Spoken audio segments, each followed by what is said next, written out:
दक्षिणामूर्ति समारंभां शंकराचार्य मध्यमां अस्मदाचार्य पर्यन्तां वंदे गुरु परंपराम्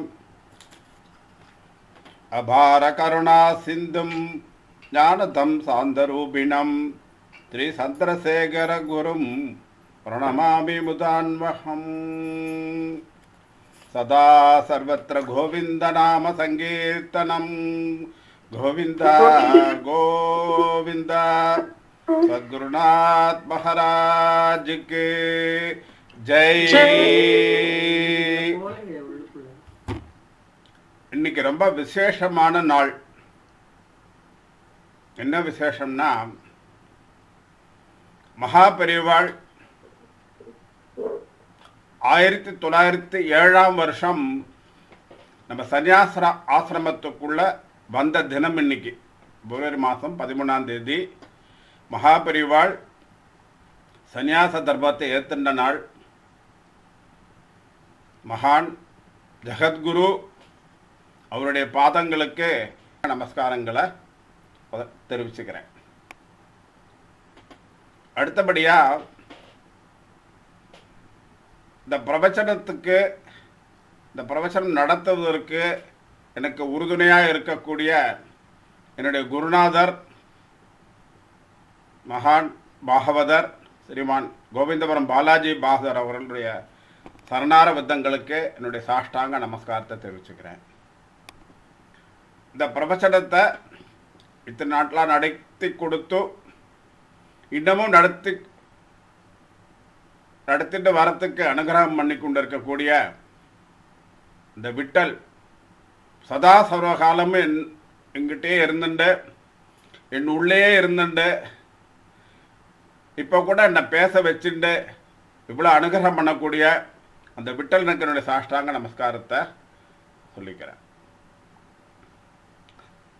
சாந்திரானந்தாவபோதாத்மஹம் மனமபிதம் காலதேசாவதிभ्याम् निर्मुक्तं नित्यमुक्तं निगमसदसहस्रेण निर्भास्यमानम् अस्पष्टं दुष्टमात्रे पुनरुरुपुरुषार्धात्महं ब्रह्मतत्त्वं तत्तावद्भाति साक्षात् गुरुभवनभुरे हन्तभाग्यं जनानाम् अज्ञात्वादे महत्वं यदिह निगदितं विश्वनाथक्षमेता श्रोतं सैतत्सकस्तोत्तरम् अधिकतरं तत्प्रसादाय भूयात् तेधा नारायणीयं श्रीदिशुषजनुषा सुत्यधा वर्णनेन पीतं लीलावतारैः इदमिह गुरुधाम आयुरारोग्य सौख्यम। हरे कृष्णा गुरुवायूरप्पा शरणम शरणम शरणम शरणम। श्रीयपदियान श्रीमान नारायणन दुष्ट निग्रहम शिष्ट परिपालन पண்றதுக்காக பல அவதாரங்களை எடுத்திருக்கார். பிறப்பியில் பல்பிறப்பு பெருமான் அப்படின்னு ஆழ்வார் சொல்றார். புருஷ சூக்தத்தில் அஜாயமானோ பகுதா விஜாயதே அப்படின்னு இதை சொல்றார். எவன் ஒருவன் பிறப்பில்லாதவனோ அவன் பல பிறப்புகளாக பிறக்கிறான் அப்படின்னு ஆழ்வாரும் சொல்றார், வேதமும் சொல்றது. இதே பொருளை தேசிகன் தன்னுடைய ஸ்தோத்திரத்தில் சொல்றார். இச்சா மீன விகார கச்சப மகாபோத்ரின் எதிர்ச்சாஹரே ரக்ஷா வாமன ரோஷராம கருணா காகுஸ்தஹேலாஹலின் கிரீடா வல்லப கல்க வாகன தசா கல்கி நிதி பிரத்யகம். ஆழ்வார் சொல்லிட்டார், வேதம் சொல்றது. இதற்கு மேல பகவானே சொல்றார், பகவத்கீதையில சொல்றார், யதா யதா ஹி தர்மஸ்ய கிளானிர்பவதி பாரதா அப்யுக்தானாம் அதர்மஸ்ய ததாத்மானம் சிருஜாமயம். அர்ஜுனா, உலகில் எப்பப்பெல்லாம் தர்மம் குறைஞ்சு அதர்மம் வந்து மேலோங்கிறதோ அப்பெல்லாம் என்னை நானே பிறப்பித்துக் கொள்கிறேன் அப்படின்னு பகவான் சொல்றார். பரித்ராணாய சாதூனாம் விநாசாய சதுஷ்கிருதாம் தர்ம சம்ஸ்தாபனார்த்தாய சம்பவாமி யுகே யுகே. நல்லவரை காப்பாற்றுறதுக்கும் தீயவர்களை அழிக்கிறதுக்கும் தர்மத்தை நிலைநாட்டுறதுக்கும் நான் யுகங்கள் தோறும் அவதரிக்கிறேன் பகவானே சொல்றார். இப்போ இந்த அவதாரம் அப்படின்னா என்ன பொருள்? மேலிருந்து கீழே வர்றதுக்கு பேர் அவதாரம்னு சொல்லுவான். மேலுலகத்திலிருந்து பூமிக்கு வர்றதுக்கு அவதாரம்னு சொல்லுவான். அதே திருப்பி பூமியிலிருந்து மேலுலகத்துக்கு போகிறதுக்கு பவதாரம்னு சொல்லுவான். இப்போ அவதாரங்கள்லாம் நமக்கு உடனே நினைவுக்கு வருது. நம்ம அனுபவிக்கிறது வந்து தசாவதாரம் தான். 10 அவதாரங்களை வந்து நம்ம அனுபவிக்கிறோம். அப்போ பகவான் 10 அவதாரம் தான் பண்ணிருக்காரா? பகவானுக்கு கணக்கிலே அடங்காத நாமங்கள் நிறைய இருக்கு. லட்சக்கணக்கா கோடிக்கணக்கா எண்ணவே முடியாது. ஆனா அந்த நாமாக்கள் இருந்து பெரியவாள்லாம் என்ன பண்ணியிருக்கா, நமக்கு முன்னோர்கள்லாம் ஒரு 1000 நாமத்தை எடுத்து தொகுத்து சகஸ்திரநாமம் நம்ம கொடுக்குறா. அது மாதிரி பகவான் வந்து கணக்கில் இல்லாத அத்தனை அவதாரம் பண்ணியிருக்கார். அந்த அவதாரங்கள்லேருந்து ஒரு 10 அவதாரத்தை எடுத்து நம்ம அனுபவிக்கிறதுக்காக பெரியாரெல்லாம் கொடுத்துருக்கா. எல்லா அவதாரமுமே தர்மத்தை ரட்சணம் பண்ணணும் அப்படிங்கிற ஒரு நோக்கத்தோடு தான் அவதாரம் பண்ணுறா. தர்மத்திற்கு பிரமாணமான வேதத்தை ரட்சிக்கணுங்கிறதுக்காக மத்ஸ்யாவதாரம் எடுத்தார். வேதோக்தமான யஜ்யங்கள் யாகங்கள் பண்ணினா என்ன கிடைக்கும்? சொர்க்கம் கிடைக்கும். அந்த சொர்க்கத்தில் இருக்கிறவ அமரர்கள் அவர்களுக்கு அமிர்தம் கொடுக்கறதுக்காக கூர்மாவதாரம் எடுத்தார். கூர்மமூர்த்தி அவதாரம் பண்ணார். யஜ்யத்தோட பலன் எங்கே கிடைக்கிறது? எங்கே பண்ண முடியும்? இந்த பூமியில தான் பண்ண முடியும். அப்போ இந்த பூமியை வந்து உதாரணம் பண்றதுக்காக பூமாதேவியை வந்து ரட்சிக்கிறதுக்காக வராக அவதாரம் எடுத்தார். தர்மத்தோட விரோதி இரண்யாட்சகன் தர்மமே பண்ண மாட்டான், அவனை கிழிச்சு போடுறதுக்காக நரசிம்மாவதாரம் எடுத்தார். தர்மத்தோட விரோதிகளை வெட்டி போடுறதுக்காக பரசுராம அவதாரம் எடுத்தார். தர்மத்துக்கே மதிப்பு கொடுத்து அந்த தர்மஸ்வரூபமான அந்த பலி சக்கரத்தை தேகின்னு கையேந்துட்டு போய் நின்றார் வாமனாவதாரம். எல்லா அவதாரத்தை எடுத்து முடிச்சுட்டு தர்மப்படி எப்படி வாழ்ந்து காட்டுவது, தர்மப்படி எப்படி வாழ்ந்து காட்டுவதுன்னு ஒரு மனுஷ ரூபத்தில் வாழ்ந்து காட்டுவதுன்னு ராமாவதாரமும் கிருஷ்ணாவதாரமும் எடுத்தார் பகவான். ராமாவதாரம் கிருஷ்ணாவதாரம் 2 அவதாரம் தான் பூர்ணாவதாரம். முழுமையான ஒரு அவதாரம் வந்து ராமாவதாரம் கிருஷ்ணாவதாரம். இந்த மீதி அவதாரம் எல்லாம் வந்து முழுமையான அவதாரம், பூர்ண அவதாரம்னு சொல்ல முடியாது. ஏன்னா தேவையான போது வருவார், வேலை முடிஞ்சுச்சுன்னா மறைஞ்சு போயிடுவார். முழுமையாக பிறந்தது முதல் வைகுண்டம் போகிற வரல இருந்து அனுபவித்து நம்மெல்லாம் அனுபவிக்க வச்சது ராமாவதாரம் கிருஷ்ணாவதாரம் 2 தான். இந்த ராமாவதாரத்தில் அவருக்கு பல சிறப்புகள் உண்டு. எப்படி தர்மப்படி வாழணும் அப்படிங்கிறத வாழ்ந்து காட்டினார். ஒரு இடத்துல கூட வந்து தன்னை பகவான் அவர் காட்டிக்கவே இல்லை.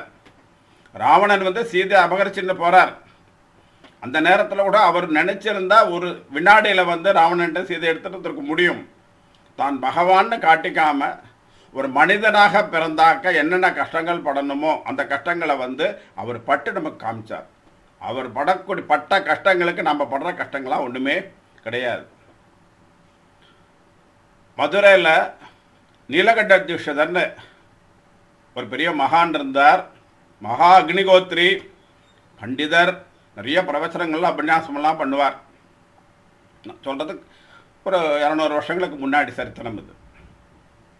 அந்த காலத்தெல்லாம் சாயங்காலம் வந்து அவள் எல்லா வேலையும் முடிச்சுவிட்டு ஒரு 7 மணி 8 மணிக்கு ஒரு பிரவச்சனத்தை ஆரம்பித்தான்னா விடிய விடிய சொல்லுவாள். நீலகண்ட தீட்சிதர் வந்து பிரவச்சன சக்கரவர்த்தி ஒரு நாள் பிரவச்சனம் பண்ணின்னு இருக்கார். ராமாயணத்தில் அயோத்தியா காண்டம் விநாசம் பண்ணிட்டு இருக்கார். அப்போ அந்த மதுரையுடைய ராஜா வந்து நகரவலம் வர மார்வேஷத்தில் இந்த தீட்சிதோட உபன்யாசத்தை கேட்டு அப்படியே மெய் மறந்து நிற்கிறார்.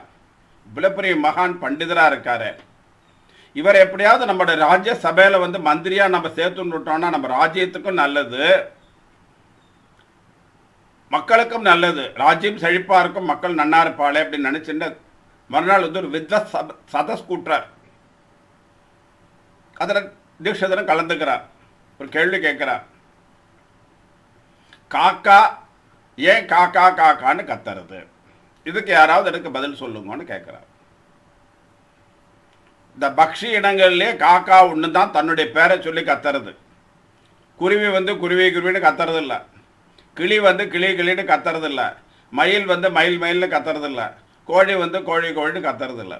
இந்த காக்கம் ஒன்று தான் காக்கா காக்கான்னு கத்துறதுக்கு விளக்கம் சொல்லுன்னு கேட்டான். அந்த வித்வத் சபையில் இருக்கக்கூடிய யாருக்குமே இதுக்கு வந்து விளக்கம் சொல்ல தெரியல.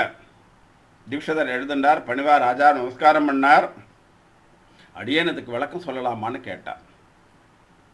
காத்துட்ருக்கோம் சொல்லுங்க அப்படின்னார். சீதேவ ராமைவ ஷமயா தயயா புவனக கா கக அப்படின்னு விளக்கம் சொன்னார். சீதாராமன் மாதிரி பொறுமையாகவும் காருண்யம் உள்ள புருஷன் ஸ்திரீ யாருமே இல்லைன்னு சொன்னார். சீதேவ ராமைவ ஷமயா தயயா புவனக கா கக. இந்த சம்ஸ்கிருதத்தில் வந்து காகன்னா காக்காய்க்கு பேர். சீதாராமன் மாதிரி பொறுமை காருண்யம் உள்ள கா புருஷன் ககா ஸ்திரீ ஒருவரும் இல்லைன்னு சொன்னான். அதுக்கப்புறம் ராஜா மந்திரி சில சரித்திரம் நமக்கு வேண்டாம். ராமருடைய பேரை வந்து அது ஒரு காகம் சொல்லக்கூடிய அளவுக்கு ராமருடைய சரித்திரம் வந்து ரொம்ப வசதியான சரித்திரம். ஆனால் எளிமையாகவே இருந்தார் அவர். ஸ்ரீராமநவமிக்கு நம்ம என்ன பண்ணுறோம், ஒரு பானகம் ஒரு நீர்மோர் வடப்பரப்பு தான் நைவேத்தியம் இருக்கு, வேறு ஒன்றுமே வைக்கிறது இல்லை. ஏன், பின்னாடி அவர் வனவாசத்தில் போய் காட்டில் போய் நாம் வந்து சிரமப்பட போகிறோன்னு தெரிஞ்சுட்டார் முன்னாடியே. அதனால் என்ன பண்ணுறார், எனக்கு அது போதும்னு சொல்லிட்டு வெறும் பானக நீர்மோர் வடப்பரப்போடு ஏற்றுக்கிறார். இந்த ராமாவதாரத்தில் வந்து அவரை வந்து முழுமையாக யாருமே அனுபவிக்கல. ஒரு ஆலிங்கனம் அன்னைக்கு கூட அவருக்கு வந்து முடியல யாரையும். ஆனால் அந்த பாக்கியம் ஒருத்தருக்கு மட்டும் கிடச்சிது. சீதையை தேடி அனுமார் லங்கைக்கு போகிறார். லங்கையிலேருந்து சீதையை பார்த்துட்டு திரும்பி வந்து கண்டேன்னு சீதையை சொன்ன உடனே ராமர் வந்து ஆஞ்சநேயர் அப்படியே ஆலிங்கம் பண்ணிட்டாராம். இந்த ராமாவதாரத்தில் ஆலிங்கனம் பண்ணிக்கக்கூடிய பாக்கியம் வந்து அந்த ஆஞ்சநேயருக்கு மட்டும்தான் கிடச்சி, வேறு யாருக்கும் கிடைக்கல. அந்த அவதாரத்தில் கூட இருந்த பக்தாளுக்கெல்லாம் ஒரே தாபம், நமக்கு இந்த மாதிரி ஒரு பாக்கியம் கிடைக்கலையேன்னு. ராமருக்கு கூட ஒரு தாபம் இருந்திருக்கலாம். இந்த தாபத்தெல்லாம் நான் நீக்கிற மாதிரி நான் அடுத்தாப்புல ஒரு அவதாரம் பண்ணுறேன் அப்படின்னு சொல்லிட்டு அடுத்த அவதாரம் வந்து கிருஷ்ணாவதாரமாக எடுத்தார். இந்த கிருஷ்ணாவதாரம்னு சொன்ன உடனே என்ன இருது, மனசில் வந்து ஒரு தனியாக ஒரு சந்தோஷம், ஒரு குதூகலம், ஒரு சந்தோஷம் வரும், ஒரு டக்குன்னு எனர்ஜி வருது. கிருஷ்ணன் அப்படின்னு சொன்னாலே மனசு முழுக்க அப்படி சந்தோஷம் நிரம்பி வழியிறது. கிருஷ்ணாவதாரத்தில் பிறந்ததுலேருந்து அவர் லீலை லீலை லீலை லீலை லீலை தான். அவர் லீலா வினோதனாவே கிருஷ்ணாவதாரத்தில் இருந்தார். பிறந்த இடம் வந்து சிறைச்சாலை. ராத்திரி 12 மணிக்கு பிறக்கிறார். ஒரே இருட்டு, வெளிச்சம்லாம் ஒன்றும் கிடையாது, மழையாக கொட்டுறது. அந்த மழையில் வந்து பிறந்தார். அவருக்கு கிருஷ்ண ஜெயந்திக்கு என்ன பண்ணுறோம், அத்தான பக்ஷணமும் பண்ணி அவருக்கு வந்து நம்ம நைவேத்தியம் பண்ணுறோம். பிறக்கும் போதே வந்து சோஃபிஸ்டிகேட்டடாக பிறந்துட்டார் அவர். அத்தனை பக்ஷணம் பண்ணி கிருஷ்ணருக்கு நைவேத்தியம் பண்ணுறோம். பிறந்த அடுத்த க்ஷணமே லீலை ஆரம்பிச்சுட்டார். ஒருத்தி மகனாய் பிறந்து ஓரிடத்தில் ஒருத்தி மகனாய் வளர்ந்துன்னு சொல்லிட்டு அவர் வந்து லீலையை ஆரம்பிச்சுட்டார். பெயர்பட்ட கிருஷ்ணாவதாரம். இந்த கிருஷ்ணாவதாரத்தில் வந்து அவர் பண்ண லீலையெல்லாம் வந்து நாம் ஒவ்வொரு லீலையாக அப்படி அனுபவிக்கணும். அவ்வளவு லீலைகள். சரி, அவதாரம்லாம் ஒரு பக்கம் இருக்கட்டும். இப்போ நாம் இருக்கக்கூடியது கலியுகத்தில் இருக்கோம். இந்த கலியுகத்தில் வந்து எல்லா தர்மமுமே கட்டுப்படுத்து அழிஞ்சு போயிடுது. என்ன காரணம், நாஸ்திக புத்தி வந்து ரொம்ப மேலா ஆட்சி பண்ணுறது, லோகாயுத புத்தி அதிகமாக ஆட்சி பண்ணுறது, அசிரித. இதனால நமக்கு வந்து எல்லா தர்மங்களுமே கொஞ்சம் கொஞ்சமாக கெட்டு போயிடுது. சில பேருக்கு ஸ்ரத்தை இருக்கு, பண்ணணும்னு ஆசைப்படுறா, ஆனால் அவளாலையும் அதை வந்து செய்ய முடியாமல் இருக்கு. இதுக்கெல்லாம் என்ன காரணம் சொல்கிறேன். நிறைய பேர் பண்ணுறதில்ல, அப்படி பண்ணுறதுக்கு கொஞ்சம் பேர் இருக்கா, தயாராக இருந்தாலும் அவளால் அதை செய்ய முடியல. சாதாரணமாக அந்த பிதுர் பக்தி மாதுர் பக்தி கூட செய்ய முடிய மாட்டேங்கிறது. குழந்தை பிறக்கும்போது ரொம்ப சந்தோஷமாக இருக்கு, குழந்தை பிறந்துட்டான்னு படிக்க வைக்கும்பொழுது நம்ம பார்த்த குழந்தை அப்படி படிக்க வச்சோமே அப்படின்னு சொல்லிட்டு இருக்கிறதுலே பார்த்த யூனிவர்சிட்டி ஃபர்ஸ்ட் கோல்டு மெடலிஸ்ட் அவன் வந்து அந்த மாதிரிலாம் சொல்லி ரொம்ப குழந்தை அவ்வளோ அழகாக வரான். என்ன ஆறுது, வெளிநாட்டில் வேலை கிடைக்கிறது, சந்தோஷமாக அனுப்புகிறோம். என் பையன் வெளிநாட்டில் இருக்கான், அனுப்புகிறோம். அந்த குழந்தைகிட்ட போட்டு அவ்வளவு பிரியமாக இருக்குது. இங்கே இருக்கும்போது அவ்வளோ பிரியம், அவ்வளோ பக்தி, அப்பா சொன்னால் தட்டாது, அம்மா சொன்னால் தட்டுன்னு அவ்வளவு இருக்குது. ஆனால் இந்த ஜீவனார்த்தமாக வெளிநாடு போடுற குழந்தைகளுக்கு அதுக்கப்புறம் அந்த பித்ருபக்தி மாத்ருபக்தி பண்ணக்கூடிய வாய்ப்பே கிடைக்கிறது இல்லை. பக்கத்தில் இருந்துட்டு அப்பா சௌக்கியமாக இருக்கேளா, அப்பா நன்னா இருக்கேளா, அப்பா உங்களுக்கு என்ன வேணும்ப்பா அப்படின்னு கேட்கக்கூடிய ஒரு வாய்ப்பு அந்த குழந்தைகளுக்கு கிடைக்கிறதே இல்லை. நமக்கும் அந்த மாதிரி தான். நம்ம குழந்தை நம்ம பக்கத்தில் இல்லையே, எங்கேயோ இருக்கானே. ஒரு ஃபோனில் ராத்திரி 10 மணிக்கு மேலே பேசணும். நம்மளுக்கு 10 மணினா நமக்கு காலம்புற, அது கூட டைம்லாம் வர மாறுறது ஒன்றும் புரிய மாட்டேங்கிறது. நம்ம இந்த நேரம் முடிச்சுட்டு இருப்பணும், அந்த நேரம் தூங்குவணும், ஆஃபீஸில் இருப்பணும், கார் ஓட்டின்னு இருப்பணும். ஒரு அபிமானமாக பேசுகிறதுக்கு முடிய மாட்டேங்கிறது. அந்த குழந்தைக்கும் கஷ்டம், நமக்கும் கஷ்டம் இல்லையா? அப்போ இந்த சாதாரணமாக இருக்கக்கூடிய இந்த மாத்திருபக்தி பித்ருபக்தி செய்யணும் மனசுக்குள்ளே அந்த இருந்தாலும், அப்பா அம்மா மேலே அபிமானம் இருந்தாலும், அந்த அப்பா அம்மாவுக்கு வந்து அந்த குழந்தை மேலே அபிமானம் இருந்தாலும் அதை வந்து சரியான செய்ய முடியறதில்லை. இப்படி சாதாரணமாக ஒவ்வொரு தர்மத்தையும் செய்ய முடியாத ஒரு நிலையில் இருக்கும்.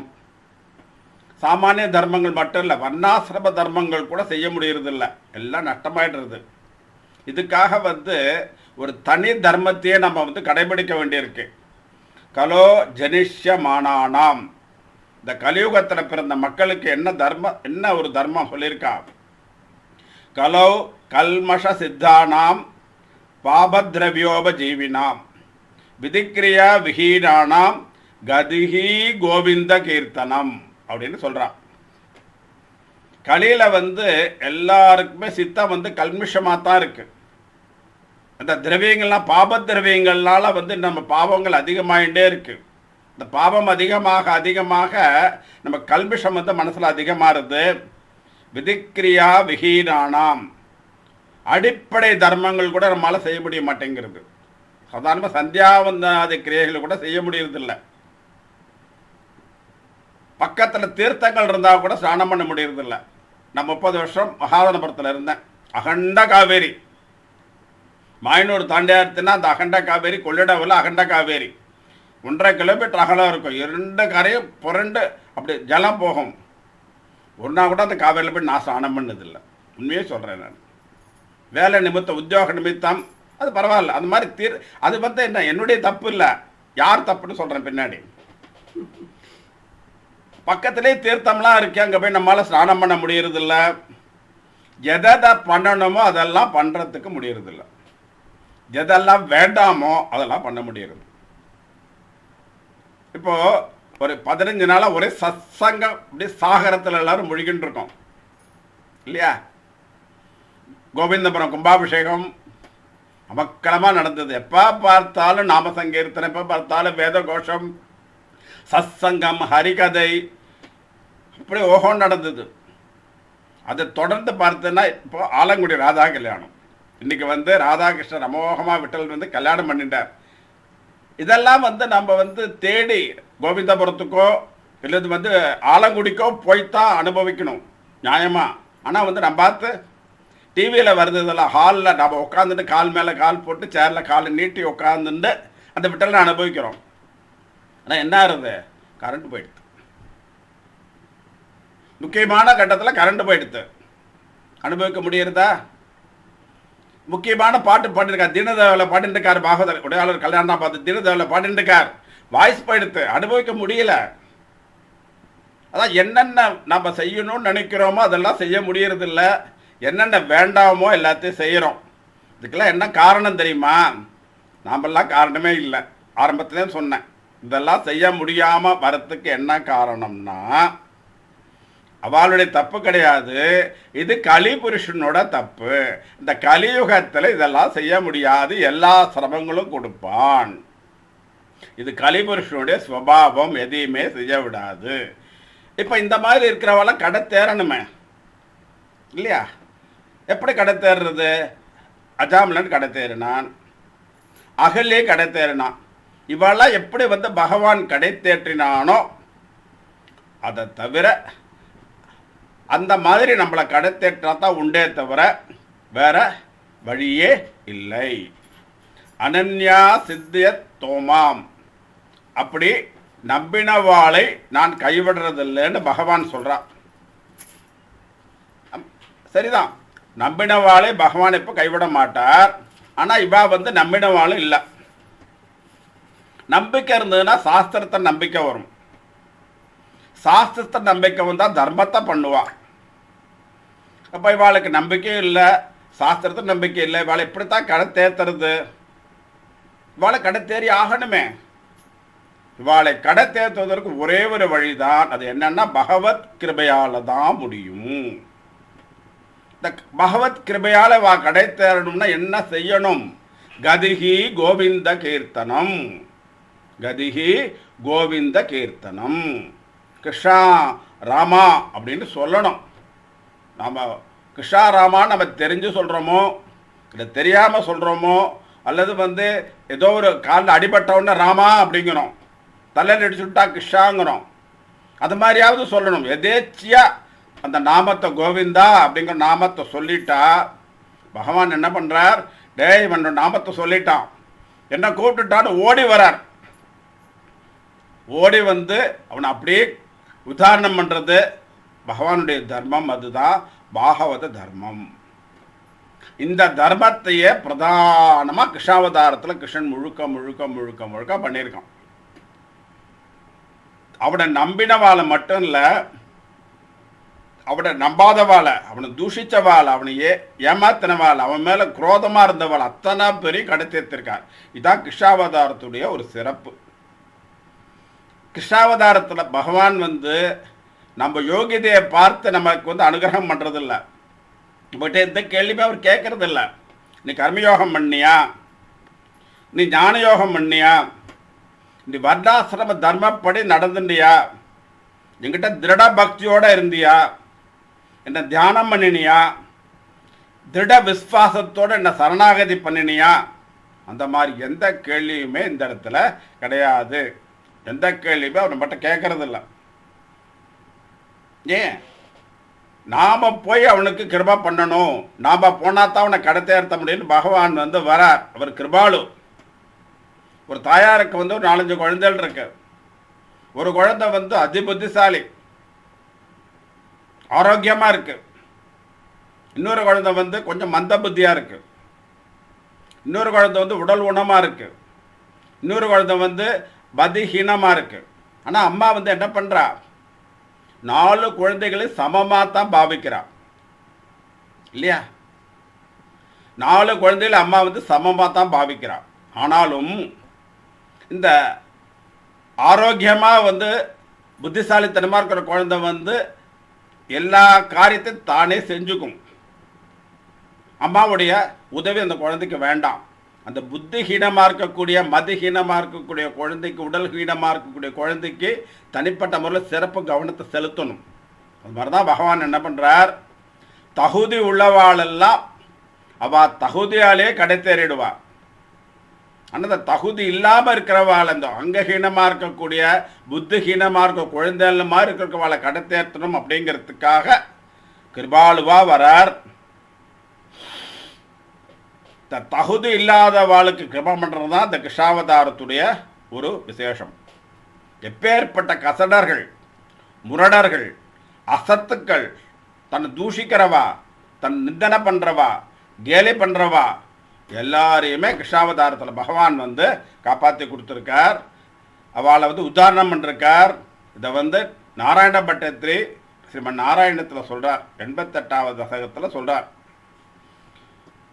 சோயம் கிருஷ்ணாவதாரோ ஜெயதிதவோ விபோ யத்ர சௌஹார்த்த பீதி ஸ்நேகத்வேஷானுராக பிரபிருத்தி பிரிதுளைஹி அத்ரமை யோக பேதைஹி ஆர்த்திம் தீர்த்வா சமஸ்தாம் அமிர்த பதமுகு சர்வத சர்வலோகாக சத்வம் விஸ்வார்த்தி சாந்தை பவனபுரபதே பக்தி பூர்த்தை ச பூயா சோயம் கிருஷ்ணாவதாரோ கிருஷ்ணா கருணா கோவர்த்தன கிரிதாரா கோபாலா கிருபாலுவா அப்படின்னு காருண்யத்தில் கிருஷ்ணாவதாரம் சர்வோத்தமாக இருக்குது. அவ்வளோ கருணோட இருக்கார், அவ்வளோ கிருபாலுவாக இருக்கார். வேற அந்த அவதாரத்திலும் இந்த கருணை கிருபை இருக்குங்கிறத நம்ம சொல்ல முடியாது. அப்படியே ஒரு கருணை நமக்கு. வைதனேயம் திருபதய சிசுபாலே பௌண்ட்ரா சால்பாதி கதி விலாச வினோத நாத்மைஹி யார் யார் எப்படி எப்படி கரையேற்றினார். அசூசையால் பௌண்டரக வாசுதேவன் பகவானை அடைஞ்சான். சிசுபாலனும் அசூசையால் பகவான் அடைஞ்சார். வஞ்சகாலுக்கு பகவான் கிடைக்க மாட்டார் அப்படின்னு இருந்தாலும் வஞ்சனையினாலே பூதனை மோட்சத்தை அடைஞ்சான். காமத்தை ஜெயிச்சாதான் பகவான் அப்படின்னு வார்த்தை இருந்தாலும் கோபிஸ்திரிகள்லாம் காமத்தாலே பகவானை அடைஞ்சா. பயத்தினாலே கம்சன் பகவானை அடைஞ்சான். இன்னும் நீங்கள் புதுசாக சொல்கிறீங்களே, இதெல்லாம் கேட்டதே இல்லையே, என்ன புதுசு புதுசாக ஒரு யோகம் சொல்கிறீங்களே, இது பகவத்கீதையில் இல்லை. பகவத்கீதையில் என்ன இருக்கு? கர்மயோக, ஞான யோக, ராஜயோக, சந்நியாச யோக, இந்த மாதிரி யோகங்கள் தான் பகவத்கீதையில் இருக்கே தவிர இதெல்லாம் புது யோகம் இல்லை. ஆனால் இது என்ன யோகம்? யோக பேதை அஸ்திரமை. இப்போ 4 வர்ணம் கேள்விப்பட்டிருக்கோம். பிராமண, சத்திரிய, வைசிய, சதுர்த்தாள்னு. இது எதுலேயுமே சேர்ந்ததில்லை. புது தர்மம் இது. கிருஷ்ணனா பண்ண தர்மம் இது. கிருஷ்ணனா பண்ண புது யோகம் இது. அவாவாளுடைய யோகத்தினால பகவானை அவாவா அடைஞ்சு விட்டா. கம்சன் எப்படி பகவான் அடைஞ்சார்? கம்சன் பயயோகத்தால் பகவானை அடைஞ்சார். பூதனை எப்படி பகவானை அடைஞ்சா? பூதனை வஞ்சக யோகத்தால் பகவானை அடைஞ்சா. சிசுபாலன் எப்படி பகவானை அடைஞ்சான்? தேச யோகத்தால் சிசுபாலன் பகவானை அடைஞ்சான். கோபிகைகள் எப்படி பகவானை அடைஞ்சா? கோபிகளுக்கு காமயோகத்தால் பகவானை அடைஞ்சா. துரியோதனன் எப்படி பகவானை அடைஞ்சான்? துரியோதனன் குரோத யோகத்தால் பகவானை அடைஞ்சார். பௌண்டரக வாசுதேவன் அசூச யோகத்தால் பகவானை அடைஞ்சா. ஜராசந்தன் குரோத யோகத்தால் பகவானை அடைஞ்சான். எத்தனை பேர் எத்தனை பண்ணினா பகவான் விட்டார். எல்லாரும் உதாரணம் விட்டார் இல்லையா? எந்தெந்த சித்த வித்திகள் அதெல்லாம் துஷ்சித்த விற்த்திகளோ, எந்த மாதிரி துஷ்சித்த வித்திகள் இருந்தால் அதுக்கு கல்மிஷன்னு பேரோ, அத்தகைய கல்மிஷம் இருக்கிறவாளுக்கு பகவான் கிடைக்க மாட்டார் அப்படின்னு பகவானை கீதையில் சொல்லிருக்கார். அவி பக்வதாசாயானாம் துர்தசயோகம் குயோகினாம்னு சொல்லியிருக்கார். சொன்ன வார்த்தையெல்லாம் மூட்டை கட்டி வச்சுட்டார். பக்குவம் இல்லாதவா, துஷ்டர்கள், மூர்க்கர்கள், கசடர்கள் எல்லாருக்கும் கிருஷ்ணாவதாரத்தில் அனுகிரகம் கிடச்சி கொடுத்து கொஞ்சம் மிச்சம் இருந்தது. அந்த மிச்சத்தை யாருக்கு கொடுத்துருக்கார்? ராதைக்கு கொடுத்துட்டார், கூனிக்கு கொடுத்துட்டார், குந்திக்கும் கொடுத்துட்டார், யசோதைக்கும் கொடுத்துட்டார், பூதனைக்கும் கொடுத்துட்டார். ரொம்ப ஆச்சரியமாக இருக்குல்ல இந்த பகவானுடைய கிருபை. இன்னாருக்கு உண்டு இன்னாருக்கு இல்லை அப்படிங்கிறது பகவான்கிட்ட இல்லை. அப்பேற்பட்ட ஒரு தயாளுவா இந்த கிருஷ்ணாவதாரத்தில் பகவான் அத்தனை பேருக்கு அனுகிரகம் பண்ணார். அந்த கிருஷ்ணாவதாரத்தில் கிருஷ்ணா பாண்டுரங்கன் விட்டலுக்கு தாசனாக இருந்து பக்தாளாக இருந்த அந்த பக்தாளோட சரித்திரத்தை தான் நம்ம கேட்டுருக்கோம். இனிமேல் கேட்க போகிறோம். சர்வத்திர கோவிந்த நாம சங்கீர்த்தனம் கோவிந்தா கோவிந்தா. ஞானேஸ்வர் மகராஜ் நாமதேவரை தீர்த்த யாத்திரைக்கு கூப்பிடுறார். நாமதேவர் நான் வரலன்னு சொல்லிடுறார். இதுவெல்லாம் போன வாரம் பார்த்தோம். ஜெனுமோ ஜென்ம ஆபி பகு புண்ணிய கேலே. நாமதேவர் சொல்கிறார், எத்தனையோ ஜென்மால புண்ணியம் பண்ணியிருக்கேன், அதனால தான் பண்டரிபுரத்தை நான் வாசம் பண்ணுறேன். சகல தேவதைகளும் எங்கே ஒரு தெய்வமாக இருக்கோ அந்த பாண்டுரங்கன் தான் என்னோட சுவாமி. அதனால் நான் இன்னொரு கோவிலுக்கு போகணுங்கிற அவசியமே எனக்கு இல்லை. பாண்டவனுடைய சிரசில் சிவலிங்கம் இருக்கு, மஸ்கதலிங்கான்னு சிவலிங்கம் இருக்கு. பரபிரமமான சுரூபம் பாண்டரங்கனுடையது. அந்த சுரூபம் சாலக்கிராம திருமேவினி, ஸ்வயம் சாலக்கிராமம். சிற்பியால் உளியால் கொத்தப்பட்ட சுவாமி இல்லை, ஸ்வயம்புவா உருவானவர் சாலக்கிராம திருமேனி. அந்த பரபிரமத்துக்கு ஆரம்பமும் கிடையாது, முடிவும் கிடையாது. இந்த காட்டுற மாதிரி என்ன பண்ணுறா, இந்த பாண்டவங்களோட நெத்தியில் பார்த்தா ஒரு வட்டமான சந்தனம் போட்டுட்டு இருப்பா நெற்றியில். பகவான் பூரண வஸ்து அப்படிங்கிறத காட்டுறதுக்கு ஒரு சந்தனப்பட்டு வட்டமாக இருக்கும். அப்பேற்பட்ட பரபிரமம் கருணையால் அப்படி கீழே இறங்கி வரார் அப்படிங்கிறத காமிக்கிற மாதிரி அந்த பொட்டு கீழ் மூக்கோல இறங்கி இருக்கும். பார்த்துருப்பேன்னு நினைக்கிறேன். இந்த மாதிரி பாண்டவன் கருணையால் இறங்கி வரான். இந்த மாதிரி இறங்கி வரக்கூடிய அந்த திலகம் வேற எந்த சுவாமிக்குமே கிடையாது. அந்த பரிபூர்ணமான பிரம்மம் அதுக்கு ஆரம்பம் முடிவும் இல்லாத ஆதி அந்தம் இல்லாத வஸ்து. அது கருணையினாலே இறங்கி வருது. அவரோட நாபில பிரம்மா இருக்காராம். பிரம்மாட்ட பாண்டரங்கன் சொல்றார், ஆதிசங்கர பகவத்பாதால் ஸ்லோகத்தில் சொல்றார், அதை பார்த்து விட்டு வருவோம்.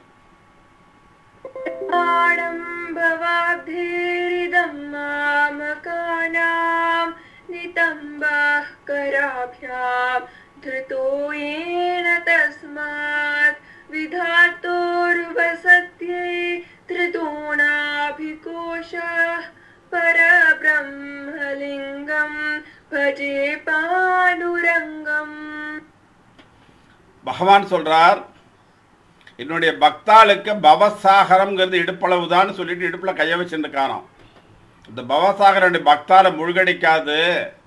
மற்றவா தலையெழுத்தெல்லாம் வேறையானு எது வேணாலும் எழுதிக்கோ, இவாளெல்லாம் வேற, இவாளுக்கு என்னை கேட்டு எழுது, நான் சொல்கிற மாதிரி தான் எழுதுன்னு பகவான் பிரம்மாட்ட சொல்கிறாராம்.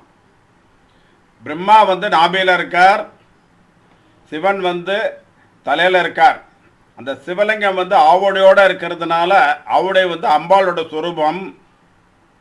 பகவானோட வஷஸ்தலத்தில் மகாலட்சுமி இருக்கா, கையில் சங்கம் இருக்கு. அந்த சங்கத்தில் சப்தமா நாத பிரம்மமா சரஸ்வதி இருக்கா. அதில் பிரணவாகார வடிவமா விக்னேஸ்வரர் இருக்கார். அப்போ பாண்டரங்கிட்ட பிரம்மா, விஷ்ணு, மகேஸ்வரன், துர்கா, லக்ஷ்மி, சரஸ்வதி, விக்னேஸ்வர் பகவான் அத்தனை பேரும் விட்டல்கிட்ட இருக்காளாம். ஓம்னு சொன்னால் பிரணவாகார வடிவம். அதில் வரக்கூடிய சப்தம் சரஸ்வதி. அந்த ஓங்காரத்தோட அர்த்தம் சுப்பிரமணிய சுவாமி. ஆக இந்த விட்டல் பாண்டங்களுடைய ஒரு சரீரத்துக்குள்ளேயே அத்தனை சுவாமி அடங்கியிருக்கு. நாமதேவர் சொல்கிறார் ஞானேஸ்வர மகரான்ட்ட, இத்தனை சுவாமி இருக்கிற என் விட்டல் என்னை விட்டுவிட்டு நான் கூட ஏயா வரணும், நான் வரல அப்படின்னு விட்டார்.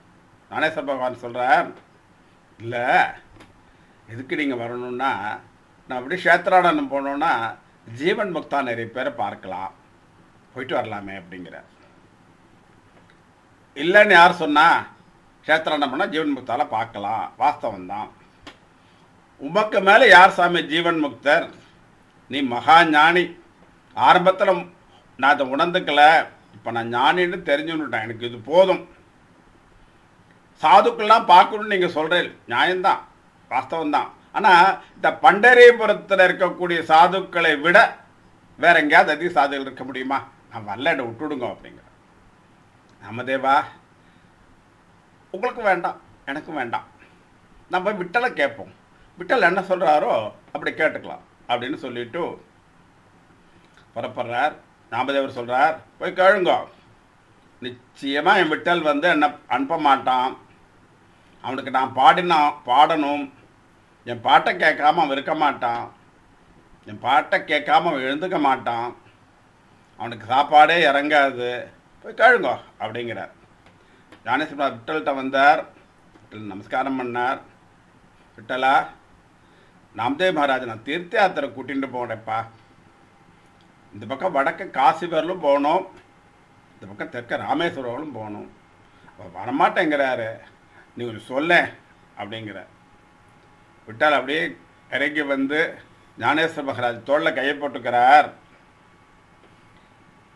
நீ பாட்டை கூட்டின்னு போகிறேன்னு சொல்கிறிய மாவுலி, ரொம்ப நாளாகும் இல்லையா அப்படிங்கிறார். ஆமாம் நாளாகுங்கிறார். நாமதே பாட்டு கேட்காம நான் இப்படி இருப்பேன் அப்படின்னு சொல்கிறார் விட்டல். நாமதேவருக்கு ஒரே சந்தோஷம். விட்டல் வந்து சொல்லிட்டான்னு அதான் பார்த்தேன், எனக்கு தெரியுமே, என் விட்டல் வந்து என்ன சொல்லான்னு எனக்கு தெரியுமே அப்படிங்கிறார். ஞானேஸ்வர மகார் பணிவாக கேட்குறார், விட்டலா நாமதேவர் வந்து கைக்குள்ளேயே வச்சுட்டு இருந்தானா இப்படி மற்றவெல்லாம் பஜனை அனுபவிக்க வேண்டாமா? இவருடைய கீர்த்தி வந்து பிரேம பக்தி வந்து எல்லாருக்கும் தெரிய வேண்டாமா அப்படிங்கிறார். பகவான் வாஸ்தவம் தான் அப்படின்னு சொல்லிட்டு நாமதேவர் தொழில் இப்படி கையை போட்டுக்கிறார். நாமதேவா, ஞானேஸ்வர் நான் தான்டா, நான் வேற ஞானேஸ்வர் இல்லைடா. அவனோட இருந்தால் என்னோட இருக்காதானே அர்த்தம். போயிட்டு வா. விட்டலா, இப்படி சொல்வேன்னு எதிர்பார்க்க வேலை. நாமதேவ விட்டு நீ கூட்டின்னு போக வேண்டான்னு தான் மாவுலிட்ட சொல்வேன்னு எதிர்பார்த்தேன். என்ன இப்படி பண்ணிட்டியே? நாமதேவா, எனக்கும் உன்னை பிரிஞ்சு இருக்க முடியுமாடா? காக்கடஹாரத்தை வந்துவிட்டா நீ பாடினா தானே நான் எழுந்துப்பேன், உனக்கு தெரியாதா? உன் பாட்டு கேட்காம நான் என்னைக்கு எழுந்துட்டுருக்கேன். பாட்டு கேட்கலான்னு அரைக்கண்ணை திறந்து பார்ப்பேன், நீ இல்லைன்னு ஒன்று கண்ணை மூடின்னு விடுவேன். நான் எப்பவும் பாட்டு கேட்குறதோ இப்போ கண்ணை மூடி படுத்துருந்தானே இருப்பேன். நீ பாடினா தானே எழுந்துப்பேன். ராத்திரி படுத்துக்கிறது கூட நீ ஜோஜோ பண்ணத்தானே தூங்குவேன். நான் சாப்பிட போட்டு கூட நீ பாடுவே இல்லை. எப்போவும் பாட்டை நான் கேட்டுன்னு தானே இருக்கேன். இதை பார், எனக்கு காது எவ்வளோ பெருசாக இருக்குது பாரு, பாட்டை நான் கேட்கணுங்க தான் காது பெருசாக இருக்குது அப்படிங்கிறேன். பண்ணுறங்கா, எனக்கு எங்கேயுமே போக பிடிக்கலடா, நான் இங்கேயே இருந்துடுறேன்டா, விட்டுடுறா பண்ணுறேங்கா அப்படிங்கிறான் நாமதேவர். பகவான் சொல்கிறார், வாஸ்தவம் தான் நாமதேவா, எனக்கும் ஒன்று அனுப்புறதுக்கு வந்து பிடிக்கவே இல்லை. அப்போ நீங்கள் சொல்ல, நான் மாவுலிட்ட சொல்லிவிடு அப்படிங்கிறார். நான் சொன்னால் அவன் கேட்க மாட்டான்டா, நீ போயிட்டு வந்துடும். அவசியம் போகணுமா? போகணும். மாவுளி உன்னை எதுக்கு கூப்பிட்றாருங்கிறது உனக்கு தெரியாது, எனக்கும் மாவுளிக்கு மட்டும்தான் தெரியும். போயிட்டு வா, நல்லது தான், போயிட்டு வா. விட்டலா, உன்னை விட்டு பிரிஞ்சு போகிறது எனக்கு நல்லதுன்னு நீ சொல்கிறியா? ஏண்டா ராமதேவா, என்னை விட்டுட்டு எப்படா பிரிஞ்சு போக முடியும்? எங்கும் வியாபிச்சிருக்கிறவன் நாங்கிறது உனக்கு தெரியாதா? பகவான்னு சொன்னால் இந்த கோவிலில் மட்டும், இந்த விக்கிரகத்தில் மட்டும்தான் நான் இருக்கேனா? எல்லா இடத்துலையும் இருக்க மாட்டேன்னா? இந்த பார் விட்டலா, இந்த வேதாந்தமெல்லாம் எனக்கு வேண்டாம். நான் வந்து படிக்காதவன், எனக்கு இங்கே தான் நீ இருக்க, இந்த விட்டல் தான் எனக்கு வேணும், வேறு ஒன்றுமே வேண்டாம். நான் எங்கேயுமே போகலை, இங்கே இருந்துடுறேன் அப்படிங்கிற. நாமதேவா, அப்படிலாம் சொல்லப்படாதுடா, போயிட்டு சீக்கிரம் வந்துடு. ஞானேஸ்வர்கிட்ட சொல்கிறார் பகவான். மாவுலி, ஞானேஸ்வரா, நாமதேவருக்கு ஒன்றுமே தெரியாது. நாமதேவர் கையை பிடிச்சி ஞானேஸ்வர்கிட்ட கொடுக்குறார். ரொம்ப முரட்டு பக்தனு பாவன், வெகுளி, ஒன்றுமே தெரியாது, படபடன்னு பேசிடுவான், தப்பாக எடுத்துக்காத, குழந்த மாதிரி நீ அவனை பார்த்துக்கணும் அப்படி சொல்லி நாமதேவர்கிட்ட சொல்கிறார். அப்பா, மாவுளி உன்னை குழந்த மாதிரி பத்திரமா பார்த்துப்பான், நீ போயிட்டு வா. ஆஷாட ஏகாதசிக்குள்ளே வந்துடும், காத்துட்டுருப்பேன். பாட்டு கேட்காம என்னால் இருக்க முடியாதுடா, வந்துடுறா அப்படிங்கிறார். விட்டலா, என்ன நீ அப்படியும் பேசுகிற இப்படியும் பேசுகிற? இப்போ நான் என்ன பண்ணட்டும் சொல்லு, தீர்மானமாக சொல்லு. ஒன்று போன்னு சொல்லு, இல்லைன்னா வேண்டான்னு சொல்லு. நீ போன்னு சொல்கிற, வந்துடுன்னு சொல்கிற, எனக்கு ஒன்றுமே புரியலையே அப்படின்னு நாமதோட முகவாய் கட்டையை பிடிச்சிருந்தாராம். கெஞ்சறார், கெஞ்சி அப்படின்னு நாமதேவரோட தலையை தடவி, நாமதேவருக்கு தோளில் ஒரு கை, ஞானேஸ்வர் தோளில் ஒரு கை போட்டுண்டு அப்படியே வந்து சந்திரபாகா நதி தீரம் வரலும் வந்து வழியனுப்பிச்சு கொடுக்குறார். நாமதேவரை பார்த்து கேட்குறார், நாமதேவா, நீ சின்ன குழந்தை மாதிரி இப்போ பார்த்தா இருக்கடா, உன்னை பார்த்தா ரொம்ப பிடிவாதம் பிடிக்கிறடா, உனக்கு எதாவது வேணும்னா கேளு, நான் கொடுத்துட்றேன். ஆனால் யாத்திரைக்கு போனால் சந்தோஷமாக போகணும், வருத்தப்பட்டு போகக்கூடாது. எல்லா க்ஷேத்திரத்துலையும், எல்லா கோவிலையும், எல்லா தீர்த்தத்திலும் நான் தாண்டா இருக்கேன். நீ வந்து இந்த தீர்த்த யாத்திரை என்னுடைய அநேக ரூபத்தை அனுபவிக்க போகிற, வருத்தப்படாத, உனக்கு ஏதாவது வேணும்னா கேளு, நான் கொடுத்துட்றேன் அப்படிங்கிற. கண்டிப்பாக கொடுப்பியா அப்படின்னு கேட்குறார். கண்டிப்பாக கேட்குறேன், கொடுக்குறேன்ப்பான்னு பகவான் சொல்கிறார். நாமதேவர் என்ன கேட்குறாரு தெரியுமா?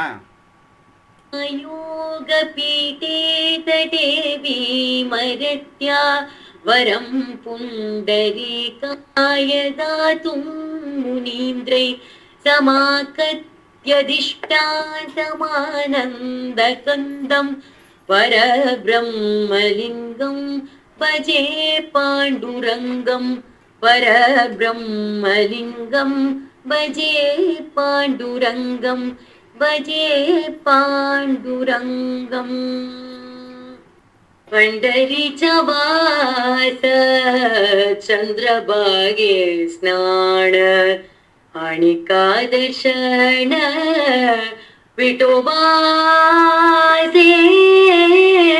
पंढरीचा वास चंद्रभागे स्नान आणि दर्शन विठोबाचे हेमाची माझे कटो जन्म जन्मांतरी मातनो श्री हरी हरी हरी हरी हरी नाही तुझे मुखी सदा नाम संताचे दर्शन जनी जनार्दन ऐसा बाबा नाम म्हणे नाम म्हणे नाम म्हणे तुझे नित्य माझा द्वारी कीर्तन तेजुरी प्रोमाचे पंढरीचा वास चंद्रभागे स्नान आणि दर्शन विठोबाचे आणि दर्शन विठोबाचे विठोबा